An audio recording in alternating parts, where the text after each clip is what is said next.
새로운 성전 마음의 예배입니다. 새로운 성전 마음의 예배라는 제목으로 하나님의 말씀 나누도록 하겠습니다. 요즘 시대에 이 교회가 쇠퇴하고 또 고령화가 되어가는 것은 전 세계적으로 동일하게 겪게 되는 문제입니다.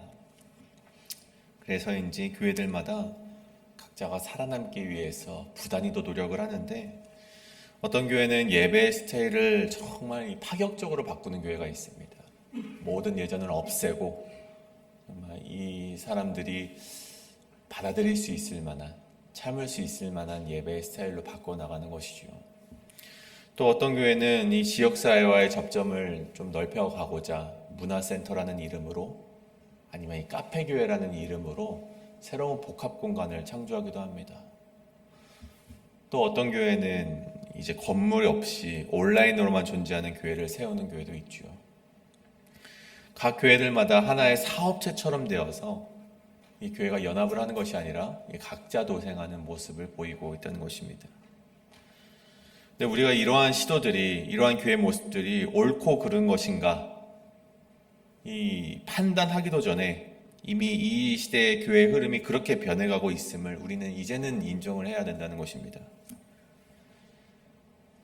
그런 가운데 오늘 본문의 말씀은 그런 시대를 살아가고 있는 우리 그리스도인들에게 성전은 무엇이고 예배란 어떻게 드려야 되는 것인지에 대한 기준점이 되어주는 말씀이라는 것이죠. 그래서 오늘 우리는 이 본문을 통해서 정말 이 시대의 성전이란 무엇이고 우리의 예배는 어떻게 드려야 되는지 우리가 그것을 함께 나누어 보고자 합니다. 그래서 오늘 이것을 통하여서 우리가 우리의 예배는 어떠한가, 그런 질문을 던져보시고 또 우리의 예배를 또한 점검해 보시는 이 시간 되시길 간절히 소원합니다. 우리가 이것을 두 가지로 우리 살펴보도록 하겠습니다. 첫 번째는 예배를 소비하지 말고 예배를 드리는 자가 되어야 한다입니다. 예배를 소비하지 말고 예배를 드리는 자가 되어야 한다.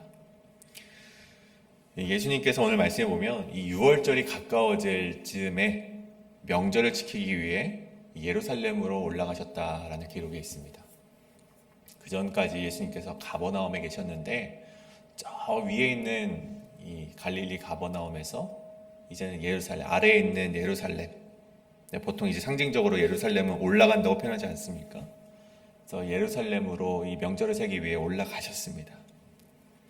근데 그 성전 안에서 예수님께서 마주하신 것이 무엇입니까? 이 장사치들을 보게 됩니다.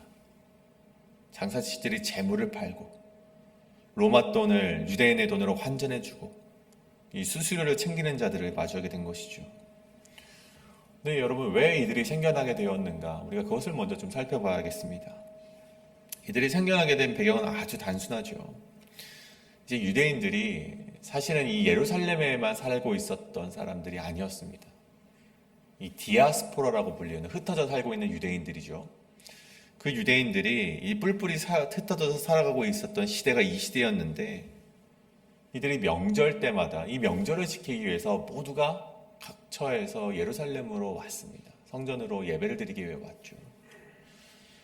근데 그때 반드시 가지고 와야 하는 것이 있었습니다. 그것이 바로 흠이 없는 제물이었는데, 이 정말 짧게는 근처에 있는 사람들로부터 갈릴리에서 살고 있는 사람들, 수십 마일 떨어져 있는 사람들에게 이 흠이 없는 제물을 수십 마일을 가지고 온다는 것은 굉장히 힘든 일이었습니다. 그래서 성전에서 흠이 없는 제물을 판다는 것이 여러분 얼마나 편리했겠습니까? 저 먼 땅에서부터 내가 흠이 없는 제물을 가지고 오지 않아도 되는 거예요. 난 돈만 가지고 오면 됩니다. 가지고 와서 제물을 사서 바로 제사를 드리면 되는 것이었죠. 사는 사람도 파는 사람도 모두가 만족할 만한 일이었다는 것입니다. 이뿐만이 아니죠. 이방 땅에 살아가던 사람들은요, 그 당시에는요, 이 전국으로 통용되던 이 통화가 바로 이 로마의 돈이었습니다. 근데 1년에 한 번 유대인이라면은 이 예루살렘에 성전세를 내야만 했는데, 이 성전세는요, 로마 돈으로 낼 수가 없었습니다. 왜냐하면 이 로마 돈에는 새겨진 많은 우상들이 있지 않습니까? 인물들의 모습이 박혀있기 때문에 그런 우상의 돈을 하나님께 바칠 수 없다 하여서 이 유대인의 돈으로 돈을 바꿔야만 했습니다. 그 성전 앞에서는 이 로마의 돈을 데나리온이나 드라크마를 이제 유대인의 세겔로 바뀌어주는 사람들이 꽤나 질비했다는 것이죠. 그래서 그들을 위해 환전하는 자들, 또 재물을 파는 자들, 그런 사람들이 자연스럽게 생겨날 수밖에 없었다는 것입니다. 이 모든 것들은 처음에는 분명히 예배자를 돕기 위한 배려로서 시작이 되었고, 또 하나님께 드리는 예배를 원활하게 하기 위한 정말 장치였을지 모르겠습니다. 근데 시간이 지나면서 문제가 생기죠. 그런 배려보다는 이 장사를 통해 마진을 챙기고자 하는 이들이 점점 더 많아졌다는 것입니다. 속히 이 장사의 소굴로 변질이 되었다 말을 하죠. 성전 안에서 그런 이익을 위한 거래가 이루어졌고, 기도의 자리가 내 것이 더 싸다, 내 것을 사라라는 그런 장사치들의 소음이 굉장히 많아졌고, 하나님을 찾으러 온 사람들은 장사꾼들의 계산소리와 흥정소리에 밀려나게 되었다는 것입니다.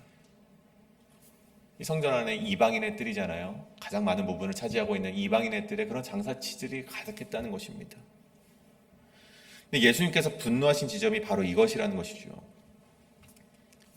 장사를 했기 때문이 아니라, 장사도 장사지만 하나님을 만나야 하는 이 거룩해야 되는 성전 가운데 편의와 편리성을 가장하면서 사람의 욕심과 세상의 방식이 버젓이 들어와 꿰차고 있는 점을 예수님께서는 분노하셨다는 것입니다. 성전은 더 이상 하나님을 만나는 자리이기보다는 사람의 필요를 충족시키는 장소가 되었다는 것이죠. 그래서 예수님이 어떻게 하십니까? 이 상황에 타협하지 않으시고 노끈으로 채찍을 만드셔서 상을 엎으시고 성전을 정결하게 하셨다. 그래서 우리가 이것을 성전 정화 사건 그렇게 부르지 않습니까? 물론 파괴하는 것처럼 보일 수 있습니다. 그러나 그것은 분명 성전을 회복하는 일이었습니다. 예수님께서 감정적인 것을 조절하지 못해서 분노하는 것처럼 보였을지 모르나 결국 이것은 예배를 회복하는 길이었다는 것이죠. 왜냐하면 하나님께서는 사람의 편의보다 예배의 본질을 더 귀하게 여기시는 분이시기 때문입니다.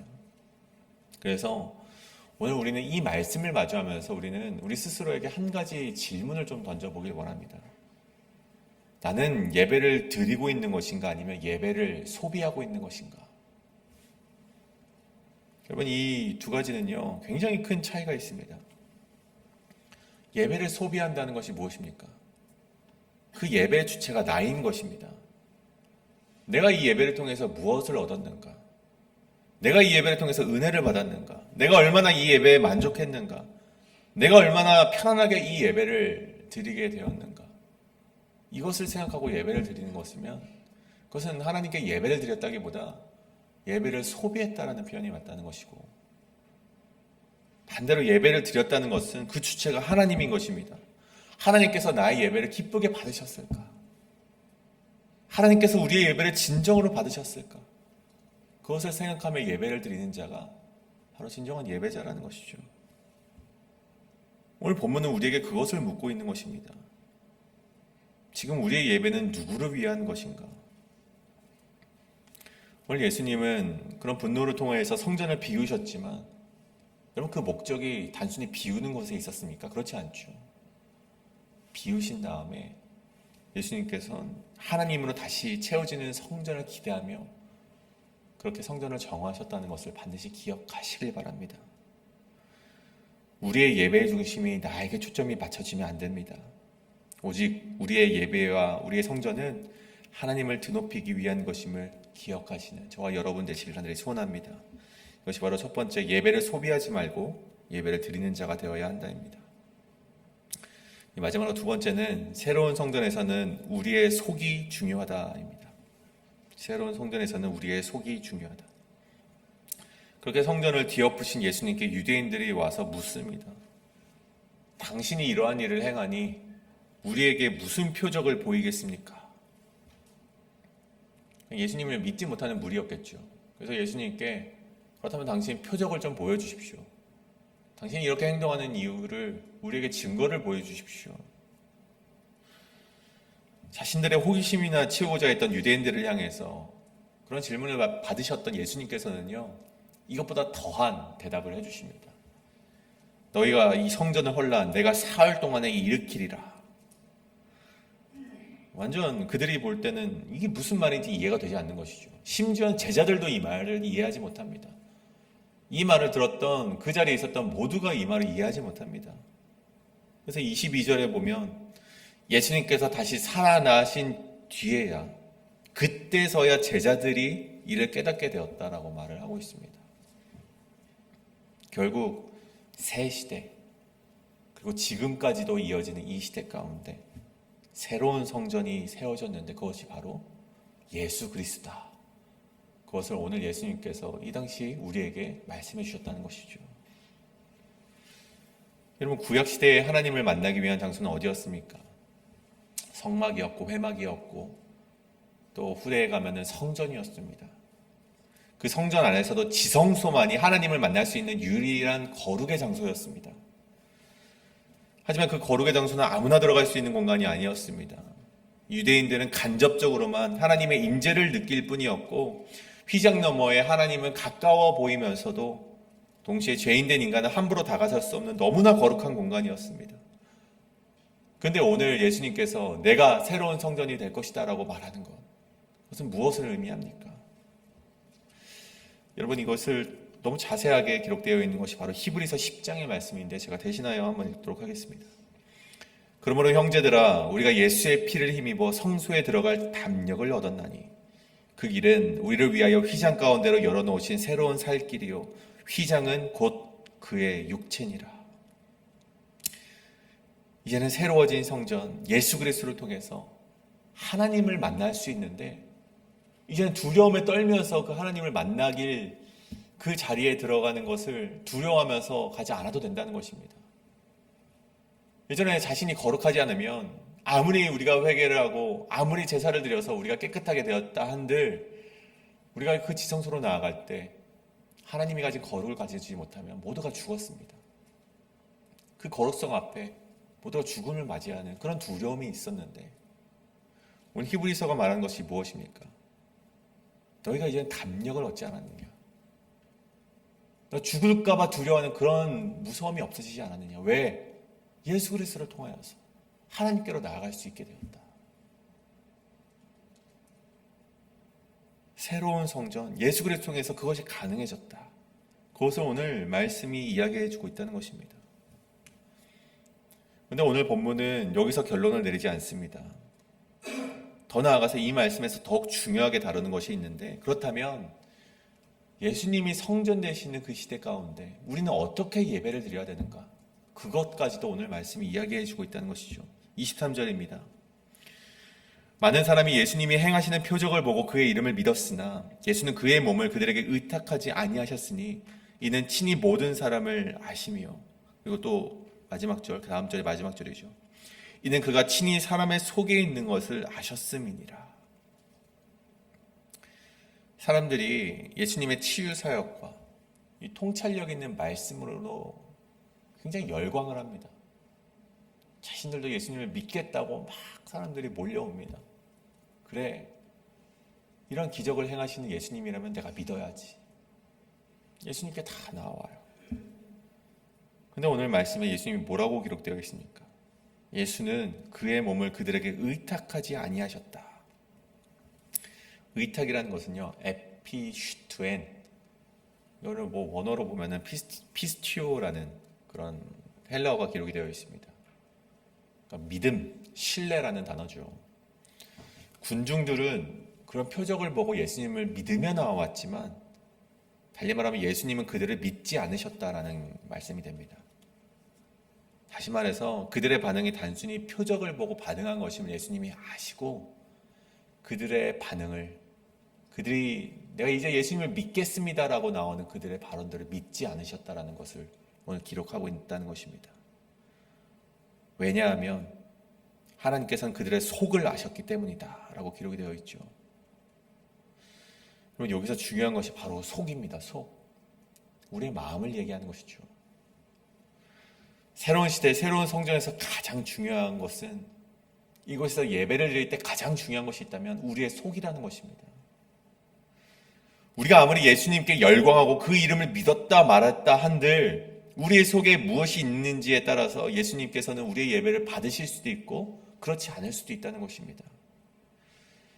여러분, 그래서 오늘 말씀이 끝나고 그 뒤에 바로 나오는 말씀이 바로 니고데모의 말씀이고, 또 보면 바로 이어지는 말씀이 이 사마리아 여인에 대한 말씀이지 않습니까? 우물가에 있었던 우물가의 여인의 말씀. 왜 그런 말씀이 나오겠습니까, 여러분? 다 그들의 속과 관련된 말씀이 나온다는 것입니다. 새로운 시대의 새로운 성전에서 니고데모가 찾아와서 묻습니까? 표적을 보고 신기해서 예수님을 찾아오는데 예수님께서는 너희 속이 거듭나야 된다. 하나님을 보시기 위해서는 너희 속이 거듭나야만 한다. 여러분, 우물가에 있는 여인에게 여인이 묻지 않습니까? 예수님께. 어떻게 예배드려야 됩니까? 어떤 이들은 예루살렘 거기서만 예배를 드려야 된다고 하고 우리 조상의 그림신산에서 예배를 드렸는데 도대체 어떤 것이 진정한 예배입니까?